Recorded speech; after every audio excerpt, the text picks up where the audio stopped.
Apa peristiwa besar tersebut? Yanzilu Rabbana tabarakallahu ta'ala kulla lailatin ila as-sama'i dunya. Rabb kita Allah Subhanahu wa ta'ala itu di sepertiga malam terakhir turun ke langit dunia.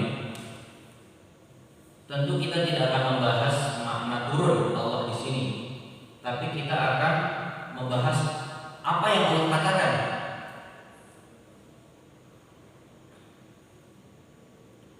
Allah berkata, "Hina yabqa thulutsal lailil akhir fayaqula man yad'uni fa astajiba wa man yas'alni fa u'tiya wa man yastaghfirni faghfir lahu." Kata Allah Subhanahu wa ta'ala, barang siapa yang berdoa kepadaku, niscaya akan aku kabulkan. Barang siapa yang meminta kepadaku, niscaya aku penuhi. Barang siapa yang memohon ampunan kepadaku, maka akan aku ampuni. 3 hadiah dari Allah yang diberikan setiap sepertiga malam. Barang siapa yang meminta, aku kabulkan. Barang siapa yang memohonkan ampun, akan aku ampuni. Barang siapa yang meminta kepadaku, juga akan aku penuhi. Bukankah itu yang kita minta setiap hari? Untuk A, untuk B, untuk C.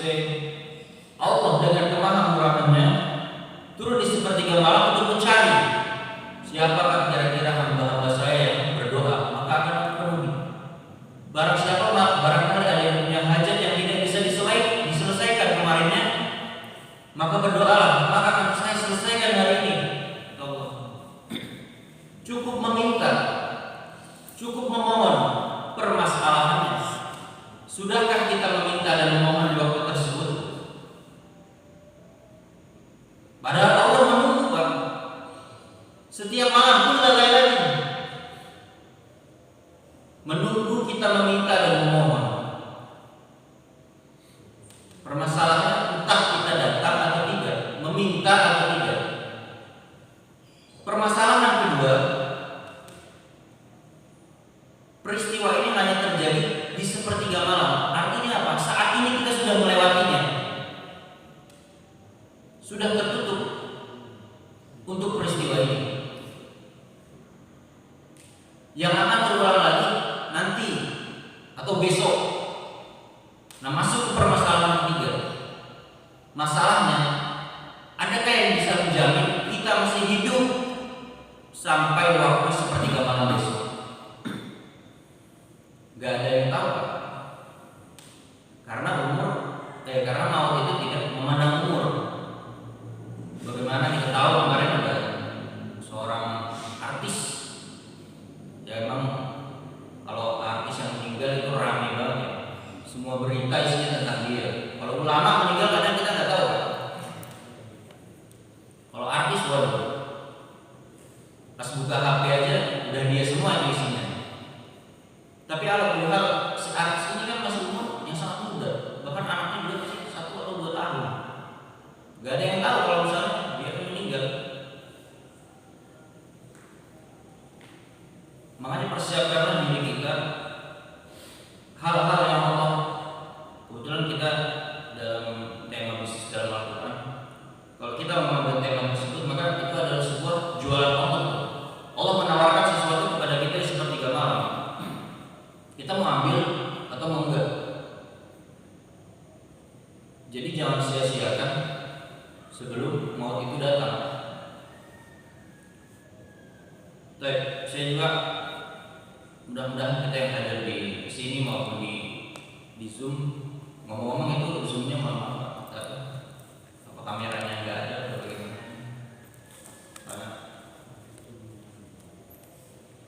Ya, saya bisa teruskan.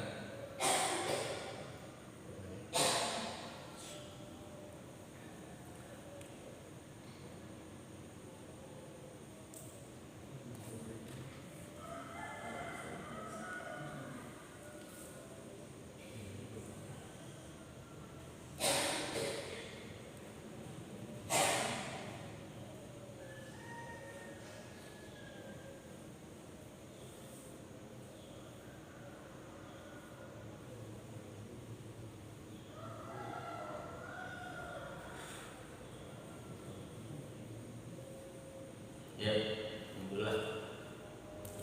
Nah, kalau yang di Zoom ini juga merupakan jamaah. Takutnya kalau misalnya tiba-tiba terhenti, dia penasaran gitu. Tadi katanya ada peristiwa besar apa ya? Tahu-tahu udah selesai. Maka harus bagus dulu.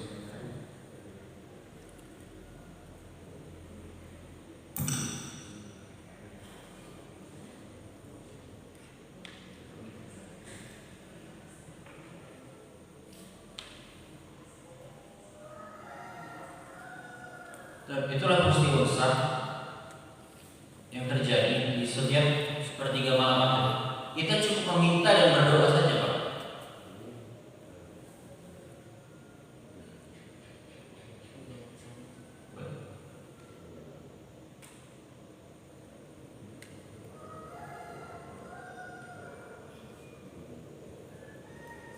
Maka jangan sampai peristiwa besar ini, kan sering kita malam itu kadang entah apalah, pokoknya tiba-tiba terbangun saja. Yang itu merupakan sebenarnya sinyal-sinyal dari Allah. Bukankah kita sering, Pak, pada saat ingin melakukan dosa, pada saat ingin berbohong, pada saat ingin melakukan maksiat, itu terjadi sebuah sinyal yang dikirimkan oleh Allah. Termasuk pada saat sepertiga malam itu biasanya kita tiba-tiba bangun.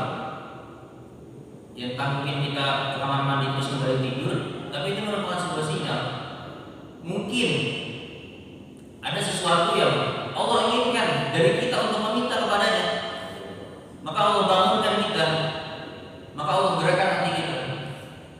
Biarpun terus kita lewati setiap malam, sepanjang umur kita. Maka mari sama-sama kita hidupkan sepertiga malam tersebut dengan paling tidak meminta dan memohon kepada Allah. Kalau seandainya bos bapak ibu, bosnya atau kan bapak dulu ditanya sama bosnya, antum kerja masya Allah bagus, antum kira-kira mau 3 hal apa dari saya?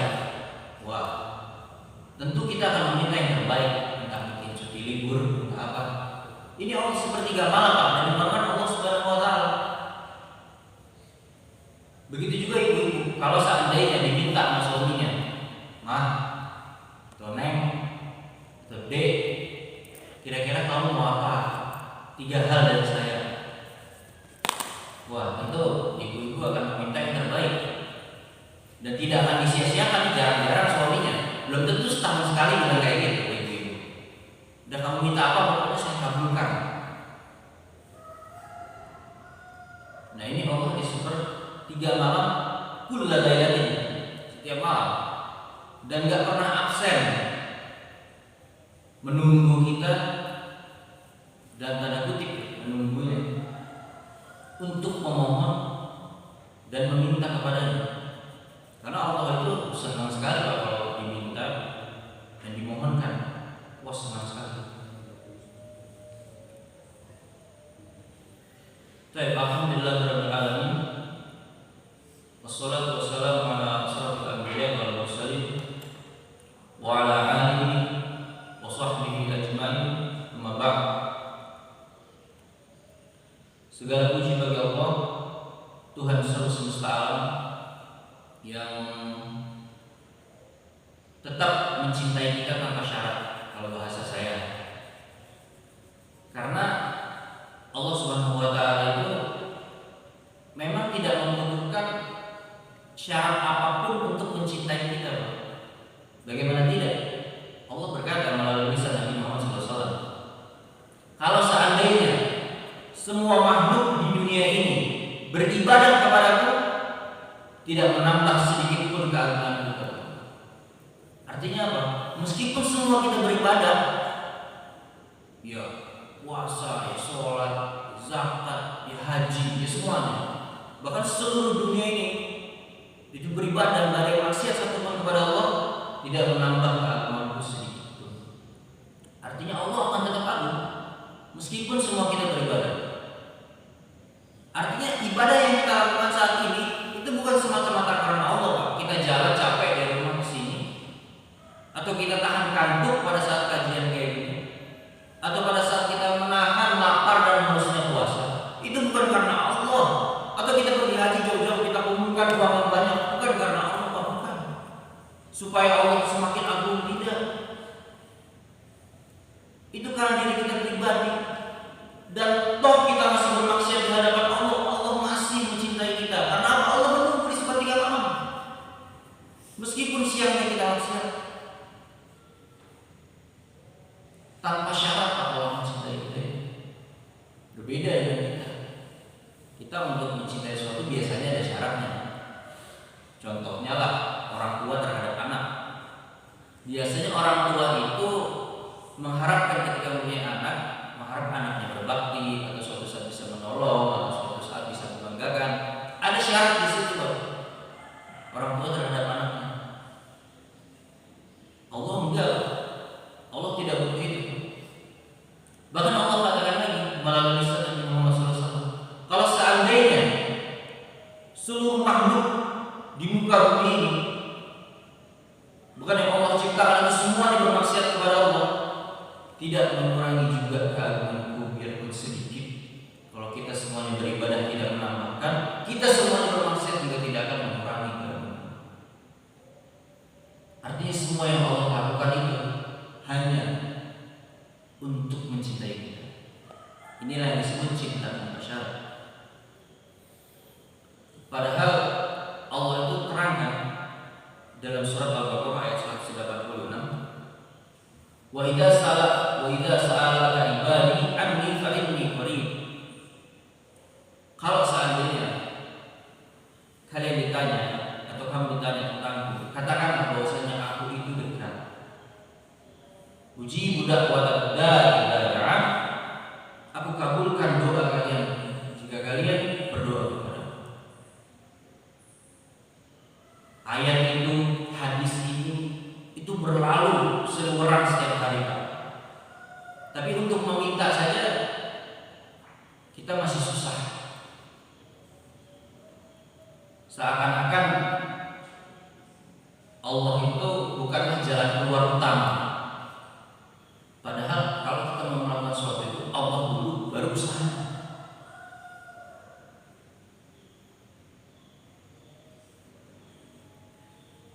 Yang kedua, salawat berikan salam kita sanjungkan kepada Nabi Muhammad SAW, yang beliau juga memperjuangkan, membela, bahkan mengorbankan harta nyawanya untuk kita umat-umatnya. Agar apa? Agar kita selamat di dunia maupun di akhirat. Karena kata Allah Subhanahu wa taala, inna dina indallahi Islam. Enggak ada agama di mata saya atau bagi saya kecuali Islam. Artinya apa? Kalau kita tidak Islam, maka kita enggak akan selamat dunia maupun akhirat. Nah, Islam sampai kepada kita ini melalui jalur Rasulullah. Kalau seandainya Rasulullah selesai berjuang, enggak sampai Islam kepada kita. Artinya apa? Meskipun kita ada, enggak selamat kita dunia. Maka Rasulullah mengorbankan beserta para sahabatnya itu jiwa dan raganya untuk apa? Agar Islam ini tersebar, agar Islam ini rahmatan lil alamin kepada semuanya.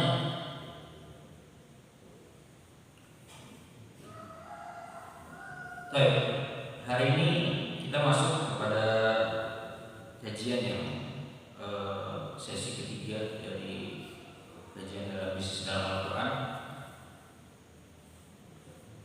Sebelum kita memulai,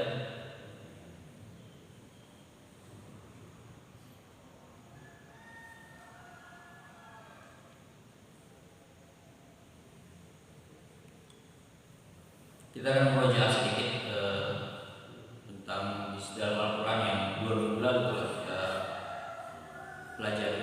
Yang pertama itu adalah bisnis yang terbebas dari api neraka. Itu ada di surat As-Saff. Dia boleh dibagikan Al-Quran.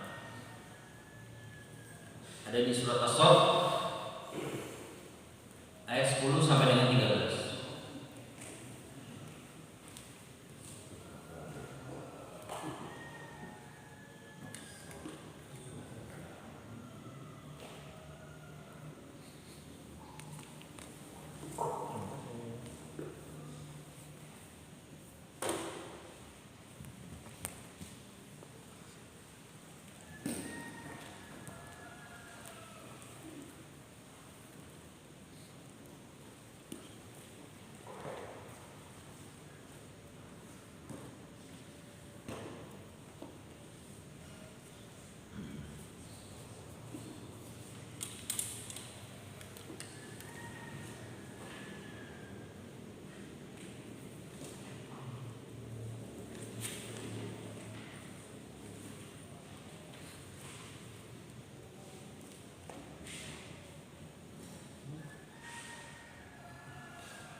Baik.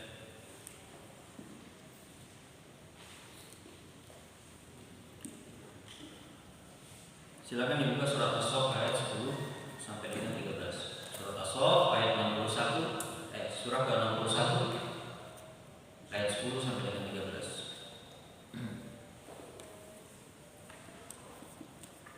Allah Subhanahu wa taala berfirman, "Ya ayyuhalladzina amanu hal adullukum ala tijaratin tunjikum min adzabin alim."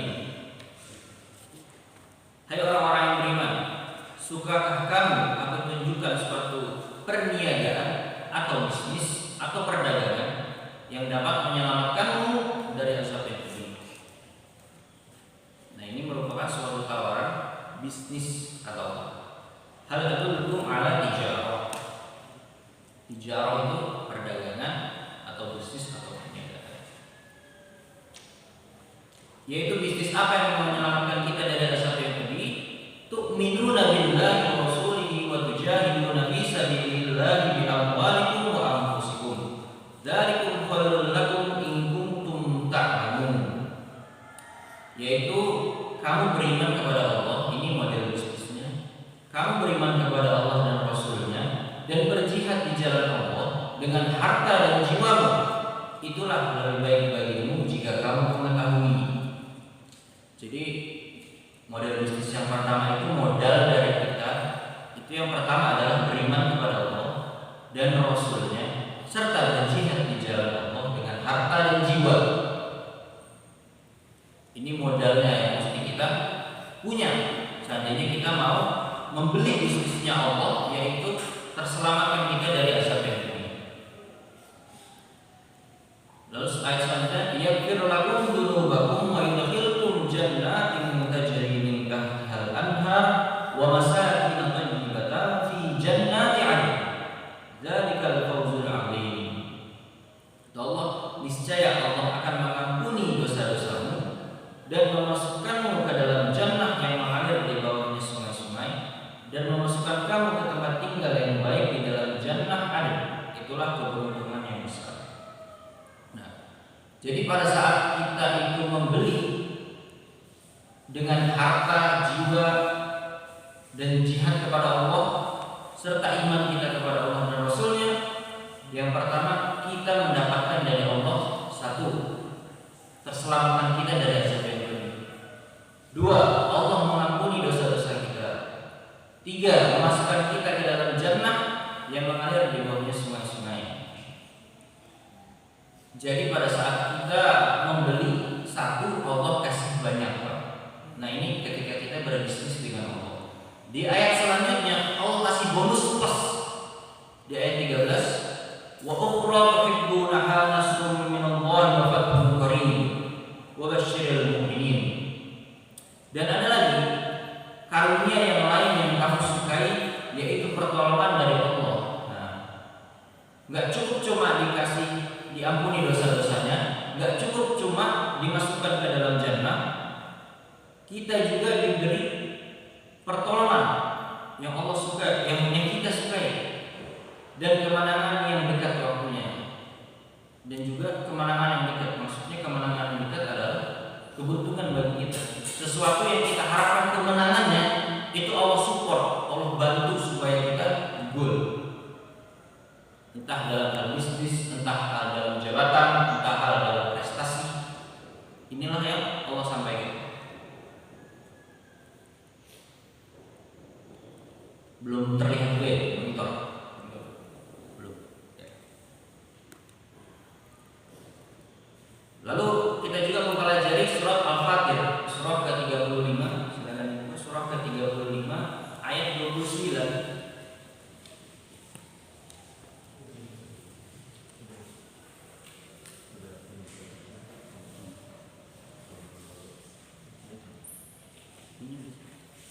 Bisa langsung. Gimana?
Udah sudah.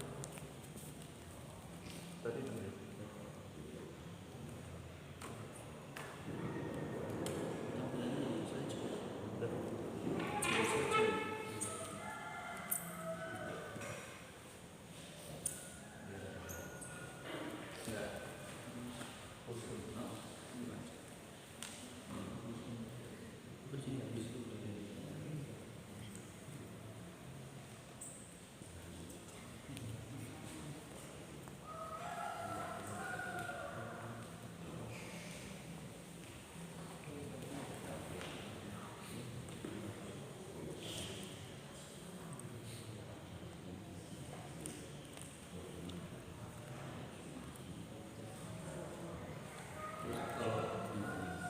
kalau kecil kurang kelihatan.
Baik, kita lanjutkan surah Fatir ayat 29. Surah ke-35 ayat 29. Innal ladzina yatluna kitaballahi wa aqamus shalah wa anfaqu mimma razaqnahum sirran wa 'alaniyah yarjuna tijaratan lan tabur. Ini yang kemarin kita pelajari. Surah Fatir ayat 29. Sesungguhnya orang-orang yang selalu membaca kitab Allah dan mendirikan sholat dan menafkahkan sebagian dari rezeki yang kami anugerahkan kepada mereka dengan diam-diam dan terang-terangan, mereka itu mengharapkan bisnis yang tidak akan merugi. Tijaratan lan tabur. Di sini Allah memberitahu kita bahwasanya orang-orang yang selalu membaca kitab Allah, maksudnya Al-Quran, dan mendirikan sholat dan menafkahkan sebagian rezeki dari rezeki yang kami anugerahkan kepada Allah, baik itu diam-diam ataupun terang-terangan, mereka itu mengharapkan bisnis yang tidak akan merugi. Kenapa Allah katakan kemarin kita pelajari bisnis yang tidak akan rugi itu dari mananya? Padahal konsep bisnis itu kalau tidak untung ya rugi. Kok Allah membuat konsep dalam Al-Quran bisnis yang tidak akan merugi, tijaratan lan tabur? Bagaimana bisa? Artinya menentang sendiri di dunia ini. Tapi inilah Allah, maha kuasanya Allah. Allah berani menggaransi bahwasanya bisnis yang kalian lakukan ini tidak akan merugi. Bisnis apa? Allah katakan membaca kitab Allah. Allah katakan mendirikan sholat. Allah katakan menafkahkan atau menginfakkan sebagian rezeki yang kami anugerahkan. Nah ini juga unik ya.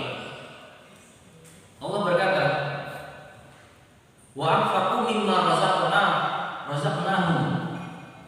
Jadi menginfakkan sebagian rezeki yang kami anugerahkan. Jadi kita itu Pak, Allah sudah memberi, Allah yang memberi. Lalu Allah menyuruh kita menafkahkan, itu tidak semuanya, sebagian saja. Sebagian ini kan gak ada jumlah tertentunya. Kalau ada jumlah tertentunya repot kan. Kalau seandainya kalian mau bisnis, kalian harus menafkahkan setengah dari harta wahnya yang agak berat, atau enggak ada jumlahnya, harus menafkahkan 5 juta per bulan dari nafkah kalian. Nah ini berat. Maka Allah dengan kemahakuasaannya menekankan di sini sebagian saja dari rezeki yang kami anugerahkan kepada kalian. Nah itu adalah bisnis yang tidak akan merugi Pak. Karena kita juga pelajari kemarin bahwasanya satu huruf dalam Al-Quran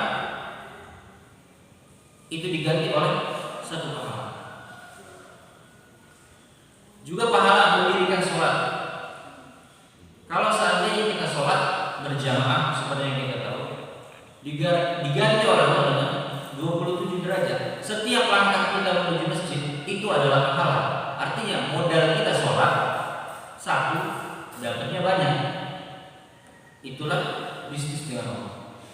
Artinya tidak akan merugi, karena rugi itu Allah kan kali di sini bisnis yang tidak akan merugi, karena rugi pada saat modal atau pendapatan yang didapat tidak setara dengan modal. Nah kita modalnya sholat dapatnya banyak, dapat keutamaan pada saat jalannya, dapat keutamaan pada saat kita sholatnya, belum bacaan-bacaannya. Jadi berkali-kali lipat apa yang kita dapat dari sholat. Begitu juga dari membaca Al-Quran. Dan yang ketiga ini yang paling besar nih, menafkahkan sebagian dari rezeki. Itu seperti yang kita tahu bahwasanya ganjarannya itu paling tidak sampai 70 kali lipat dan lebih. Modal satu ibarat kasih 1.000 diganti dengan Allah pahala 70.000. Nah ini luar biasa, maka tidak akan merugi kata Allah.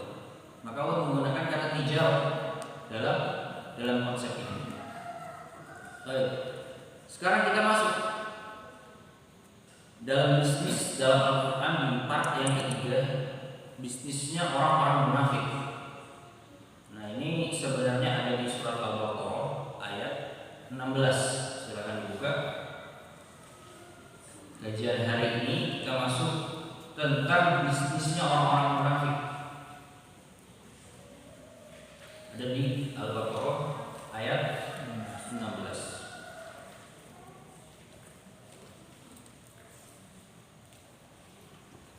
أعوذ بالله من الشيطان الرجيم.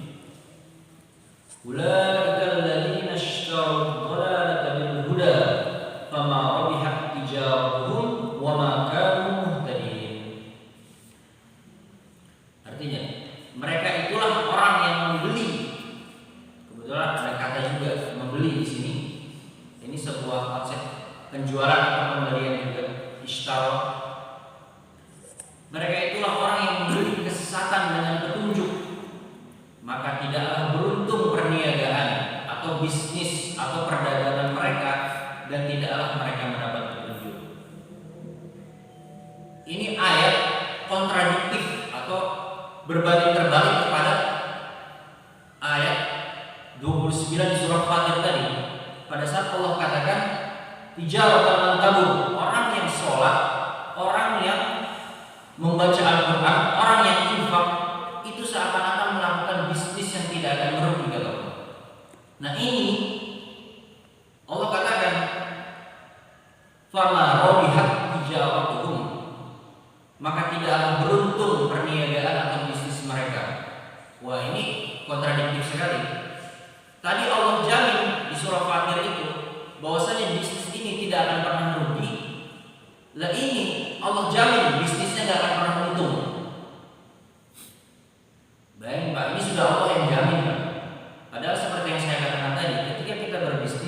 ada dua hal. Kalau nggak untung rugi.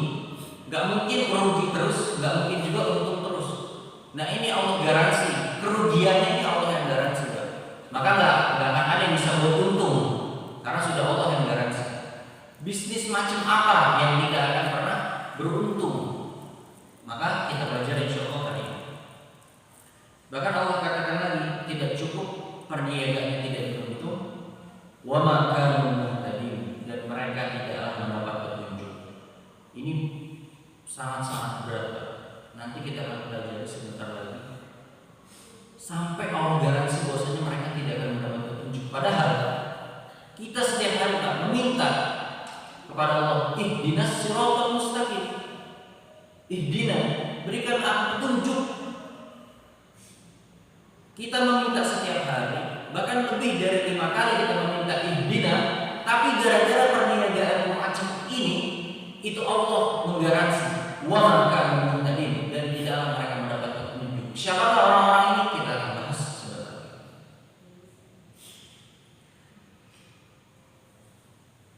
Dan di awal ayat itu ada kata ulaika alladziina ishtaraw dhalalatal huda. Mereka itulah yang membeli kesesatan dengan petunjuk. Nah, pada saat Allah ulaika, nanti kita akan bahas ulaika ini tentang orang-orang munafik mereka. Maka ketika membahas ayat ini, itu nggak cukup hanya membahas ayat 16 saja. Maka harus kita tarik ke atas, kita tarik sedikit ke bawah. Kita nanti akan mempelajari mulai ayat 8 sampai dengan ayat 20. Ini Masya Allah, Allah ketika menggambarkan orang-orang munafik itu panjang lebar. Karena emang mereka ini luar biasa. Mereka menghancurkan, nanti ada yang Allah jelaskan bahwasanya mereka itu merusak aja kerjanya orang munafik.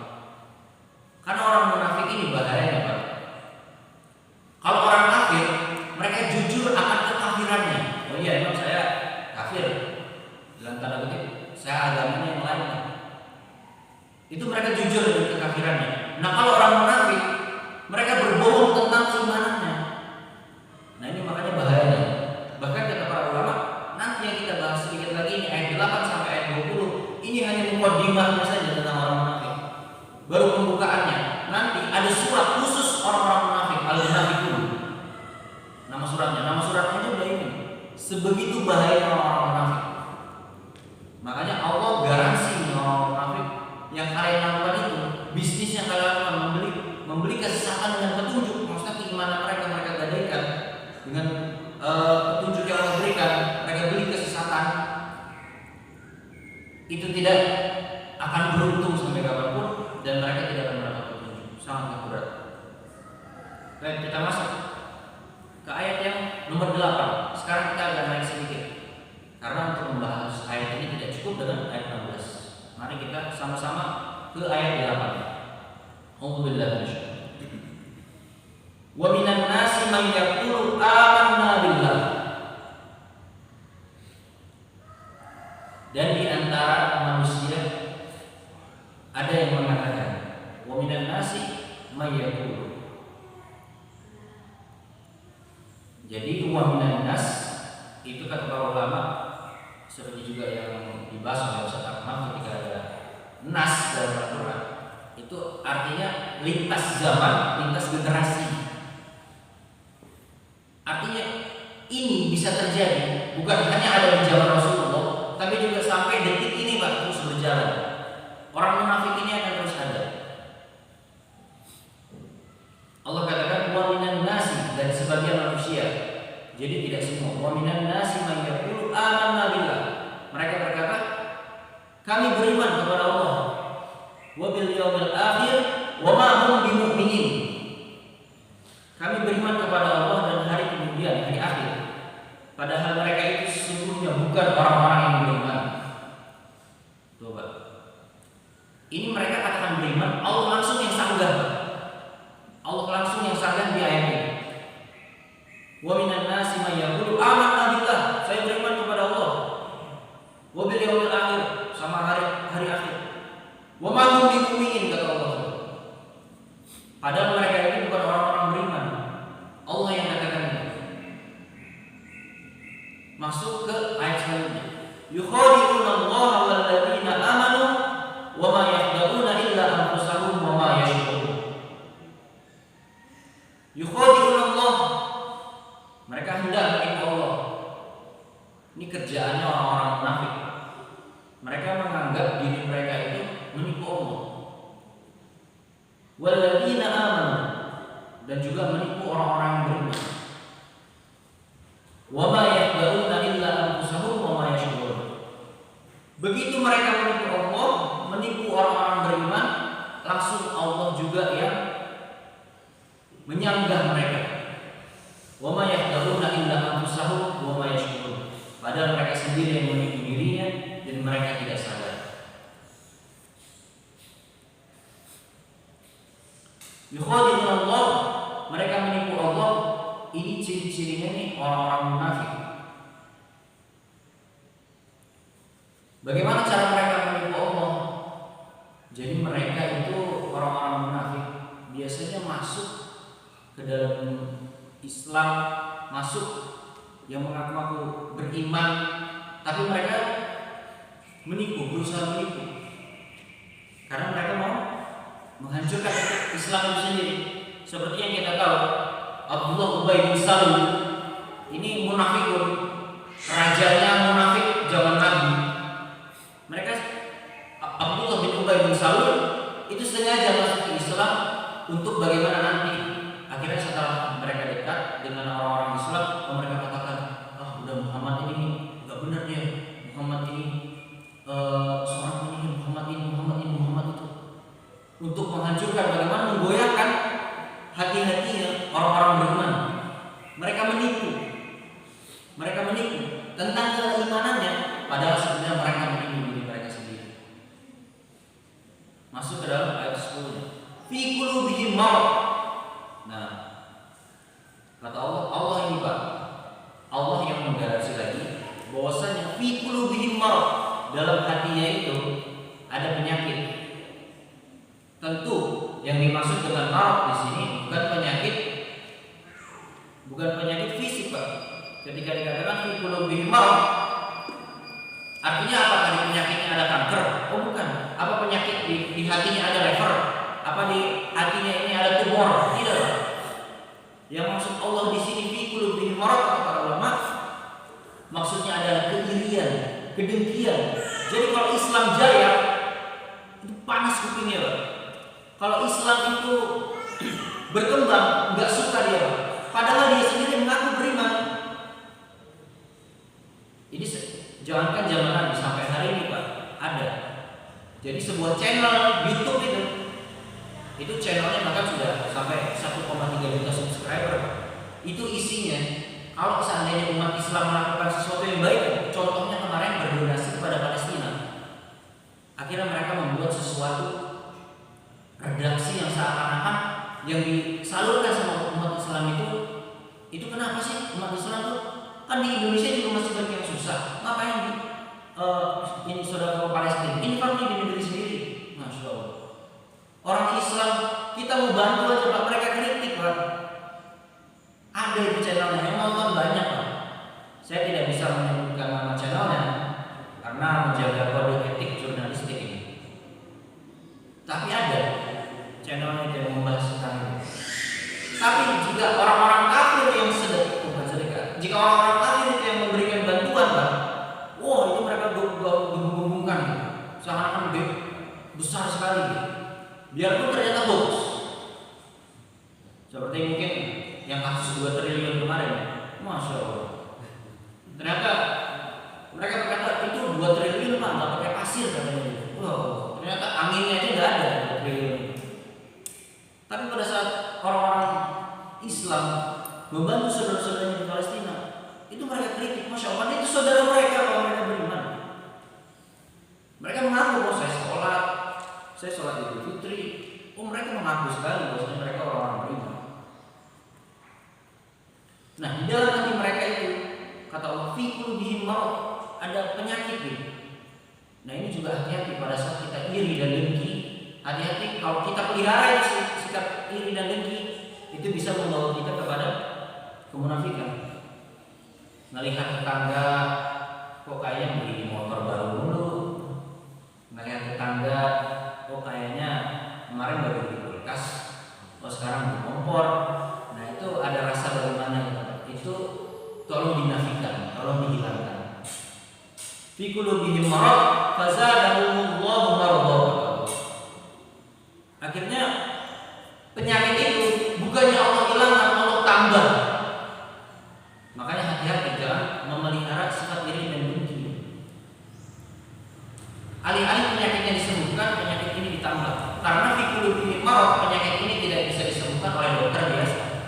Kita pergi ke dokter, Pak, tolong saya, oh iya, keluhannya apa Pak? Aduh, saya iri banget kalau melihat tetangga saya beli motor baru. Saya dengki banget, nggak bisa disembuhkan oleh dokter dengan obat apapun. Walahum adzabun alim bima kanu yakdzibun. Disebabkan karena mereka berdusta. Mereka dan bagi mereka siksa yang pedih disebabkan mereka berdusta. Itu tadi Pak. Mereka itu berdusta dengan keimanannya. Orang kafir itu jujur dengan kekafirannya. Orang munafik mereka berbohong dengan keimanannya. Lanjut ke ayat 11. Wa idza qila lahum la tufsidu fil ardh qalu innama nahnu muslimun. Dan bila dikatakan kepada mereka, janganlah kamu membuat kerusakan di muka bumi, mereka menjawab, sesungguhnya kami orang-orang yang mengadakan perbaikan. Maksudnya di sini, ketika dikatakan kepada mereka, la tufsidu, jangan merusak, karena mereka itu dimanapun mereka berada, mereka pasti merusak. Orang munafik ini, mau di kantor kita, mau di masjid kita, mau di lingkungan kita, kerjanya merusak. Karena dia menyusup kepada sesuatu yang dia ingin rusak, lalu dia rusak di situ dalamnya. Entah dengan cara mengadu domba orang-orang di dalamnya, entah dengan cara menghina satu sama dengan lain, sehingga akhirnya mereka berbuat rusak. Tapi ketika dikatakan, tolonglah antum jangan kayak gitu, oh mereka katakan, loh, saya itu mengadakan perbaikan, saya itu membuat sesuatu yang baik. Nah kalau sekarang itu dibungkus dengan kata-kata nasionalisme. Kenapa sih kok yang di Palestina yang dikasih enggak nasionalis banget? Kan orang-orang Indonesia juga butuh, banyak orang miskin. Enggak nasionalisme antum. Waduh. Kayak kita loh. Saya itu bukannya menghina antum, bukan. Saya ingin memberitahu antum yang bagus. Bahwasanya jangan dulu ke Palestina, sini dulu. Dibantu. Bahasa mereka seperti itu. Tidak nasionalis. Atau tidak patriotisme terhadap negara sendiri. Wah, dibungkus dengan kata-kata yang indah, diksi-diksi yang indah. Maka orang-orang munafik itu keimanannya hanya sampai kepada lisannya saja, tidak sampai kepada hatinya. Ayat ke-12. Ala innahum humul mufsiduna walakin la yashkurun. Ini juga langsung dibantah oleh Allah. Ingatlah, sesungguhnya mereka itu orang-orang yang membuat kerusakan, tapi mereka tidak sadar. Jadi ketika Allah katakan la yashkurun, mereka tidak sadar, masih ada kesempatan buat mereka atau buat kita untuk mendakwahi mereka. Ayat ke-13. Wa idza qila lahum aminu kama amanan nasu qalu anu'minu kama amana sufaha ala innahum humus sufaha walakin la ya'lamun. Apabila dikatakan kepada mereka, berimanlah kamu sebagaimana orang-orang lain telah beriman. Mereka menjawab, akankah kami beriman? Akankah berimankah kami sebagaimana orang-orang yang bodoh itu beriman? Ketika dikatakan kamu diperintahkan sama mereka, tolong antum perbaikilah. Ini antum beriman seperti bagaimana orang-orang lain beriman. Mereka katakan, apakah kami akan beriman sebagaimana orang-orang bodoh? Jadi mereka mengatakan orang-orang beriman itu bodoh. Biasanya hari ini diksinya juga diganti, Pak. Kata-katanya diganti dengan kata-kata ya kan dulu lah, ya zaman dulu lah, ya norak lah, ya apalah segala macam. Bahkan ketika ada syariat yang digaungkan, mereka itu juga nggak senang. Ingat kejadian pada saat ada orang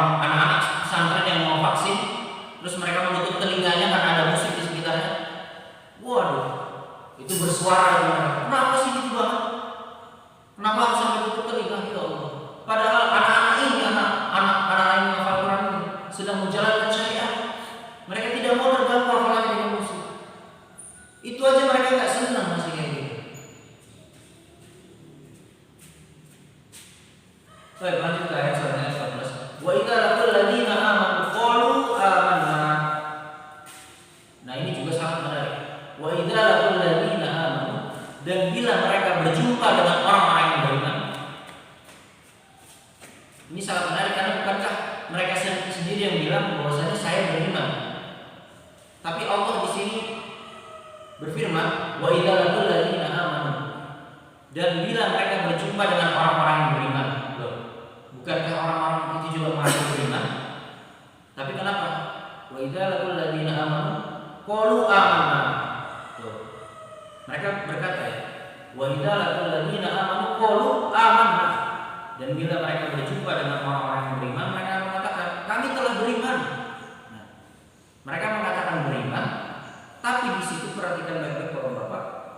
Wa idza laqul ladzina amanu, ketika mereka berjumpa dengan orang yang beriman.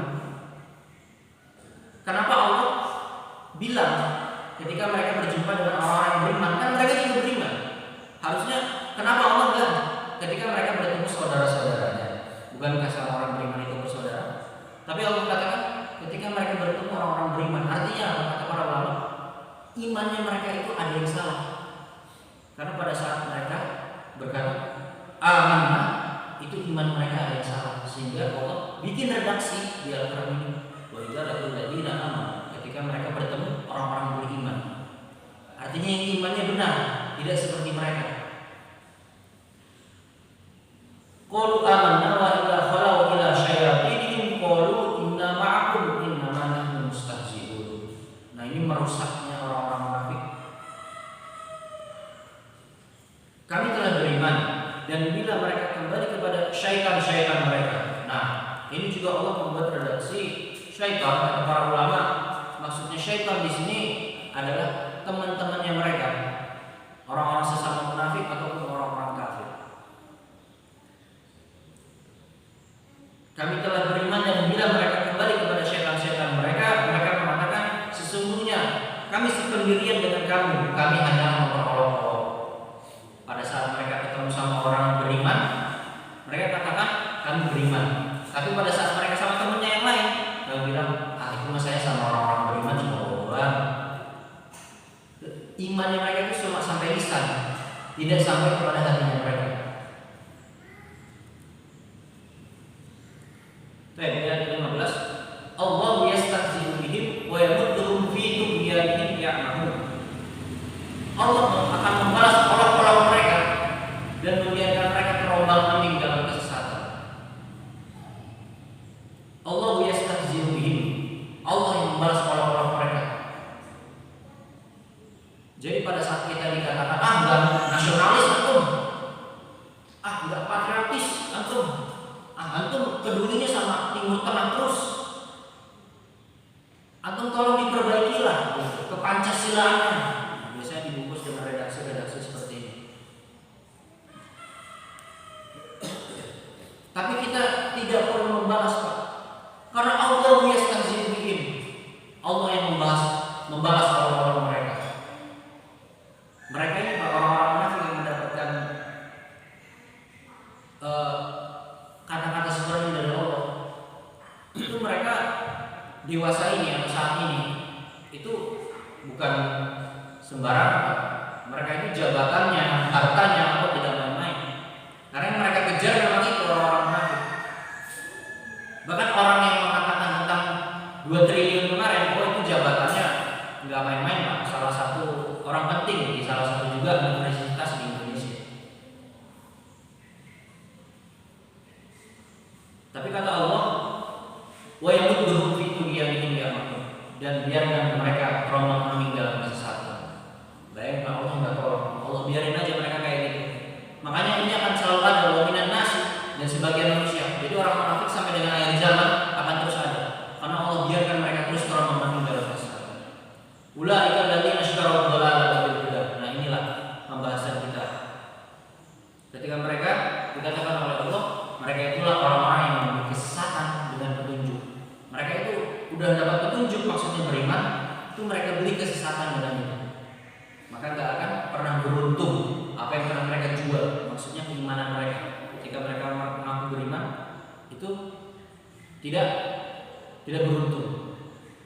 Kita masuk ayat 17. Mathaluhum kamathalil ladzi istawqada naran falamma adha'at ma hawlahu dhahaba Allahu bi nurihim fatarakahum fi dhulumatin la yubsirun.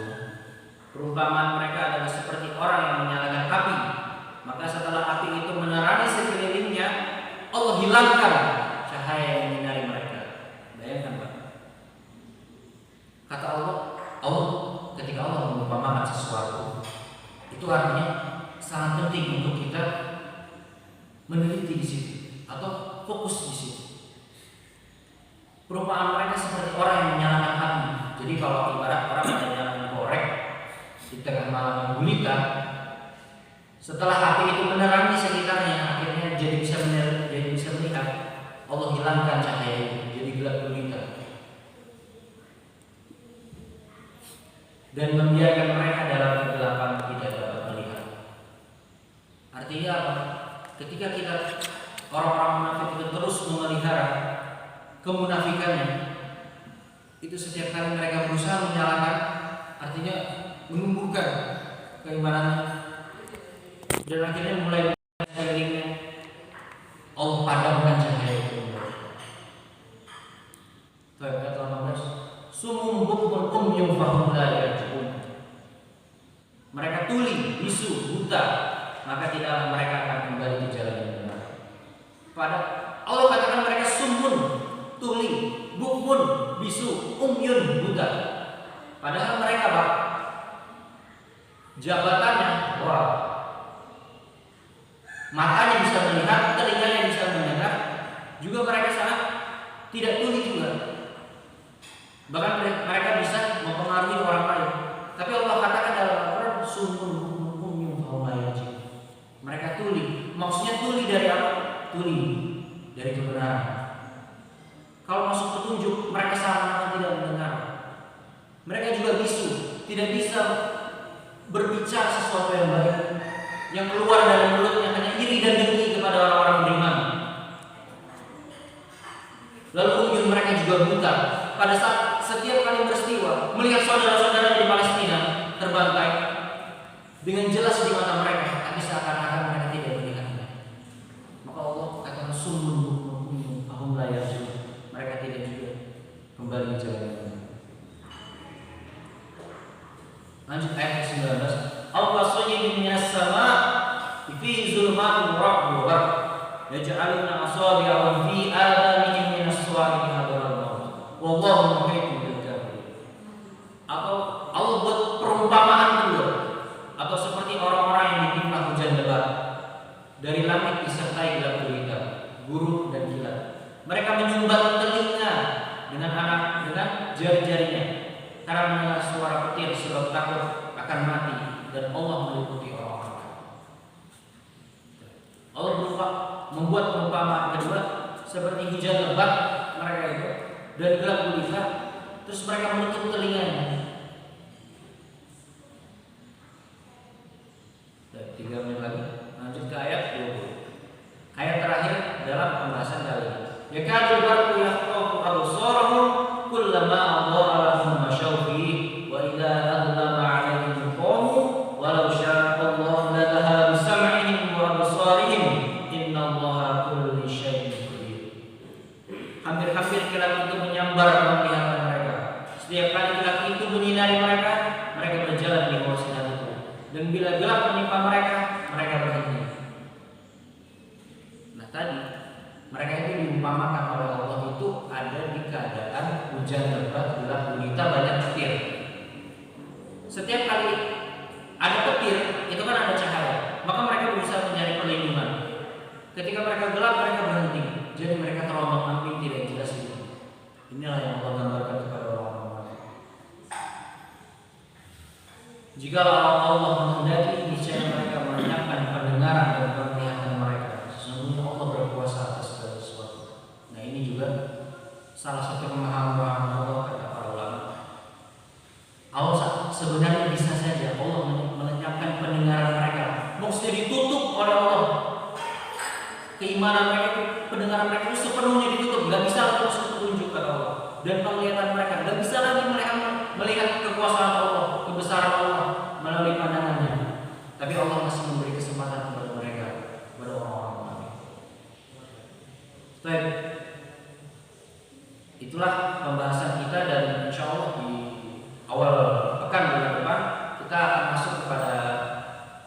end of part, jadi akhir daripada kajian sejarah Islam itu ada surat Al-Jumu'ah, tinggalkan penjualan, lalu ada Taubah, jual beli dengan Allah. Nanti kita akan mempelajari apakah yang Allah akan jual dan beli kembali.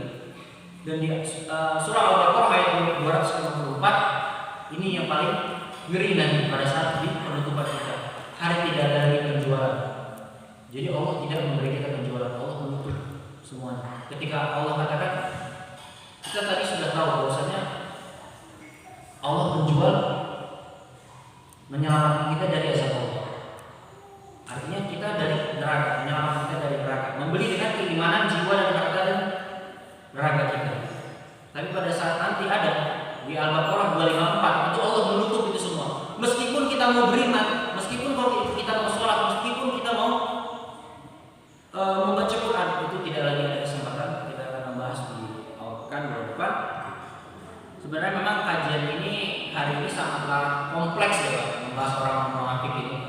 Karena ketika saya belajar kepada guru saya, ayat 8 sampai dengan 20 ini, satu ayat itu dibahas 2 jam. Satu ayat tentang membahas orang-orang munafik ini. Satu ayat dibahas 2 jam. Nah ini sekarang kita rapel dalam waktu kurang lebih 1 jam. Itu langsung dari ayat 8 sampai 20. Makanya sebenarnya enaknya itu jangan saya berbicara, tapi kita buka YouTube, nah nonton Ustaznya nyampaikan, nobar. Karena masya Allah kajian tentang orang-orang munafik ini sangatlah penting sekali. Karena kita semua yang hadir bahkan berpotensi untuk munafik. Kita semua yang hadir itu punya potensi kita itu bisa menjadi orang munafik. Makanya sama-sama kita